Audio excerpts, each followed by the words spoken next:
সরকারকে একটি কথা বলে দেওয়ার চাই, সরকার যদি জনগণের সাথে ফাঁকির ব্যবস্থা করে, আইনকে যদি ফাঁকি দেওয়ার ব্যবস্থা নিয়ে নেয়, এদেশের জনগণ দেখিয়ে দিয়েছে হাইকোর্ট সুপ্রিম কোর্টের প্রধান বিচারপতি পালিয়ে গিয়েছে।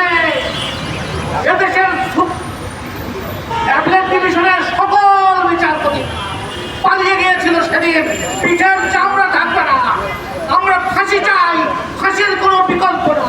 ফাঁসি যদি না হয় এই আদালত আমরা মানি না, আমরা সংবিধান মানি না। আমি মানি, আমরা মানি, আমরা জনগণকে মানি, জনগণের সংবিধানকে মানি। অতএব সাধু সাবধান, ভাই নিচে ধরেন, নিচে ধরেন। বিচারে আমরা ফাঁসি চাই, ফাঁসির কোনো বিকল্প নাই। আমার নেত্রী, আমাদের দলের নেত্রী ব্যারিস্টার তাসমিয়া প্রধান এমপি পরিষ্কার করে বলে দিয়েছে, কোথায় সংবিধানে কি নাই কি আছে তা আমরা বুঝতে চাই না।